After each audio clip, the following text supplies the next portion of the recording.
بسم الله الرحمن الرحيم قل إن كنتم تحبون الله فاتبعوني يحببكم الله ويغفر لكم ذنوبكم والله غفور رحيم. ہمیشہ سنت پر عمل کرنے اور سنت کی دعوت دینے والوں ہی کو سخت آزمایا جاتا ہے، اور سنت کی دعوت اور سنت پر عمل ایک ایسا یہ عمل ہے کہ ساری دنیا ان کے مخالف ہو جائے. شرح السنة تأليف إمام أهل السنة والجماعة في عصره أبي محمد الحسن بن علي بن خلف البربهاري. الحمد لله الذي هدانا للإسلام ومن علينا به وأخرجنا في خير أمة. اعلموا أن الإسلام هو السنة والسنة هي الإسلام. أشهد أن محمد رسول الله.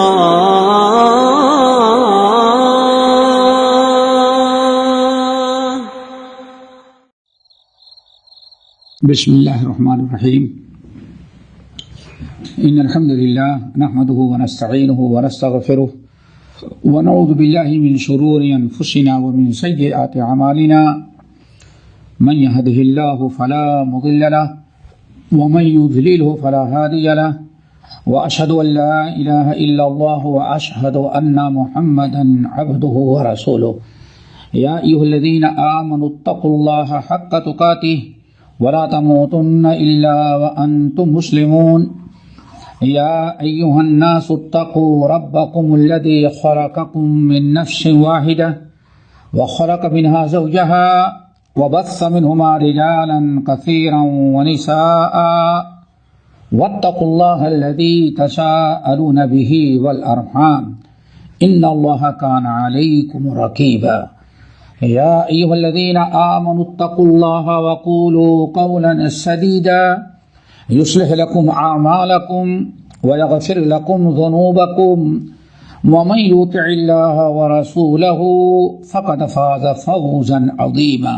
أما بعد فإن خير الحديث كتاب الله وخير الهدي هدي محمد صلى الله عليه وسلم وشر الأمور محدثاتها وكل محدثة بدعة وكل بدعة ضلالة وكل ضلالة في النار. فاعوذ بالله من الشيطان الرجيم. بسم الله الرحمن الرحيم. إنما يعمر مساجد الله من آمن بالله واليوم الآخر وأقام الصلاة وآتى الزكاة ولم يخش إلا الله فعسى أولئك أن يكونوا من المهتدين. محترم حضرات، شرح السنہ میں پچھلی نشست میں بات ہو رہی تھی کہ امام بربہاری رحمۃ اللہ علیہ کہتے ہیں کہ جب تم کسی آدمی کو دیکھو کہ فرائض کی اور جمعہ کی پابندی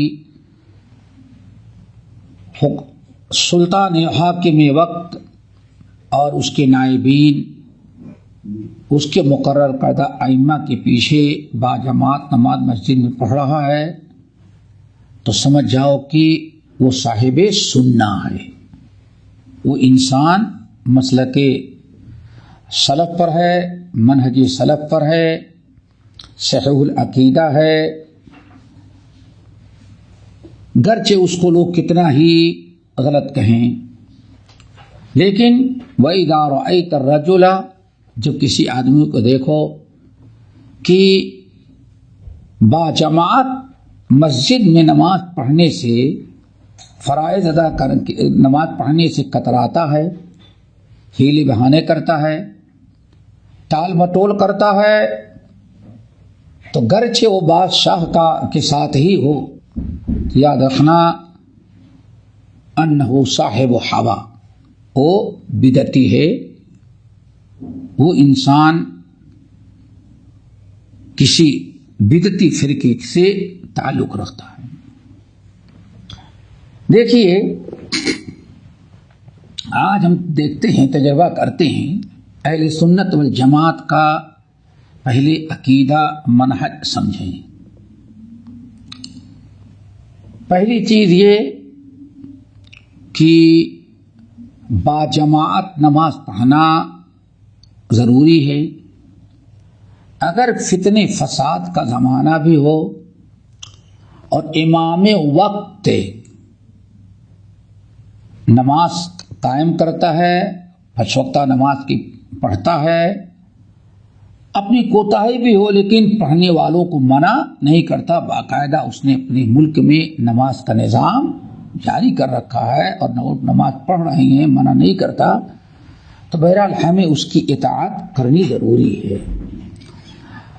اہل سنت والجماعت کا عقیدہ کہ ہر بوقت ضرورت اگر کوشش تو ہونا چاہیے کہ امام اچھا ہو، دیندار ہو، حتی الامکان امام دیندار ہو، متقی پرہیزگار ہو، یہ ضروری ہے.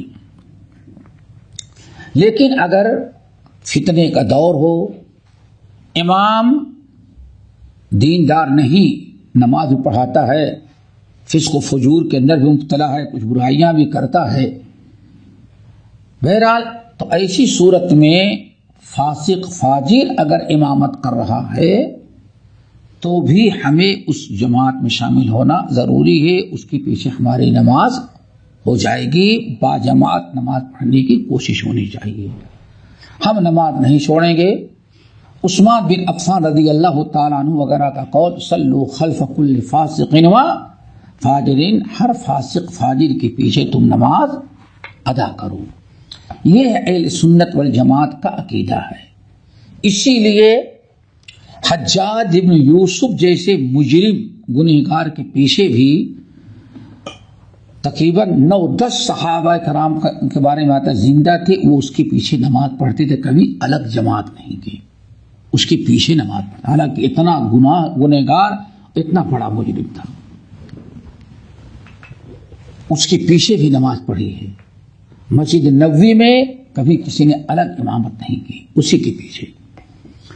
حضرت عثمان بن عفان رضی اللہ تعالیٰ عنہ کو جو شہید کرنے کے لیے آئے تھے، کتنے بڑے مجرم تھے، کتنے بڑے گنہگار تھے، اور جب مدینے پر آئے ہیں تو انہوں نے مسجد پر قبضہ کیا ہے، مسجد ان کے قبضے میں تھی.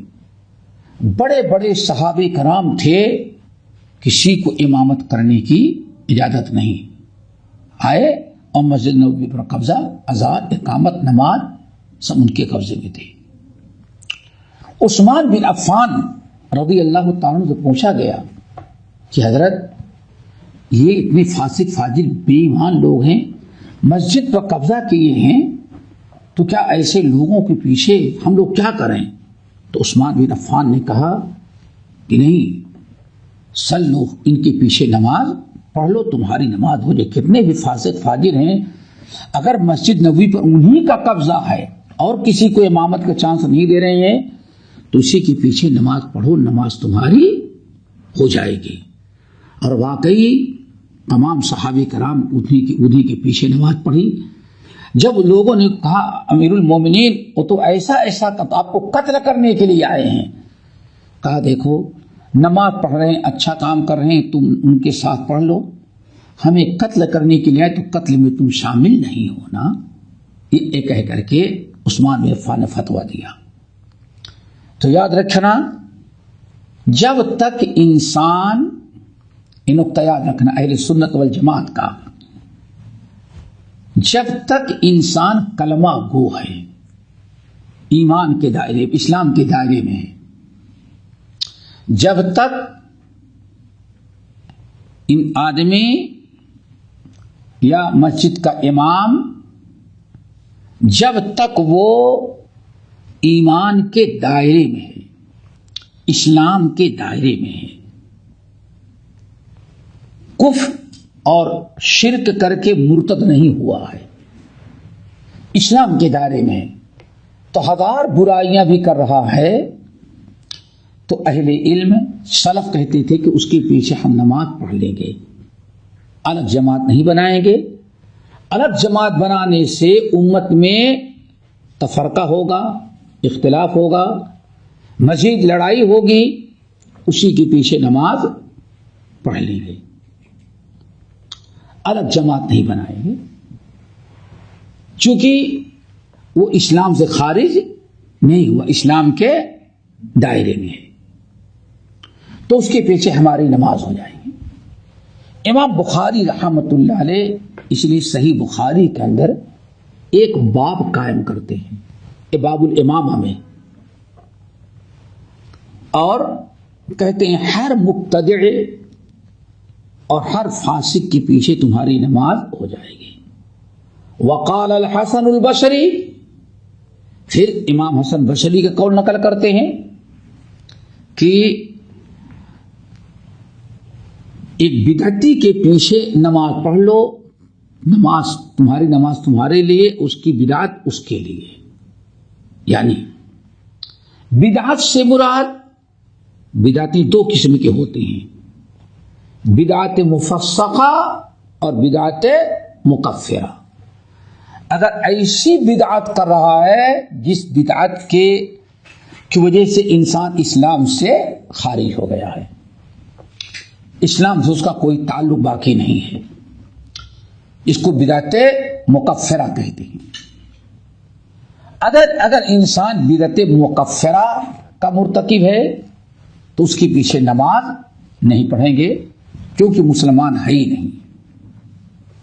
اور اگر مکفرہ نہیں ہے، اگر مفسقہ ہے، یعنی انسان بدعت کر رہا ہے لیکن اسلام سے خارج نہیں ہوا ہے بدعت۔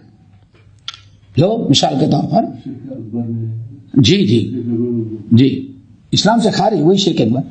مثال کے طور پر ایک انسان عید میلاد بنا رہا ہے، مثال کے طور پر عید میلاد بنا لیتا ہے، برتھ ڈے منا لے رہا ہے، بدعت تو ہے، بدعت ہے، گمراہ ہے۔ عید میلاد اللہ رسول نے کبھی نہیں منائی، لیکن یہ ایسی بدعت ہے کہ جو اسلام سے خارج کرنے والی نہیں ہے، اسلام کے اندر ہے۔ تو امام بخاری رحمۃ اللہ نے کہتے ہیں کہ ایسی بدعتی جو بدعت میں مبتلا ہے اور مفسقہ ہے، ایسی بدعت جو اسلام سے خارج کرنے والی نہیں، اسلام کے دائرے میں ہے، تو ایسے انسان کے پیچھے اگر کوئی اور مسجد نہیں ہے، آپ اپنے حکومت کی طرف سے وہی امام مقرر ہے، امام بدل نہیں سکتے، جس مسجد میں جائیں ایسے ہی امام ہے، تو آپ اسی کے پیچھے نماز پڑھ لیں تاکہ اجتماعیت باقی رہے اور آپ کی نماز ہو جائے گی۔ امام حسن بصری رحمۃ اللہ علیہ کے بقول جسے امام بخاری نقل کرتے ہیں، اس کی بدعت اس کے ساتھ، تمہاری نماز تمہارے ساتھ۔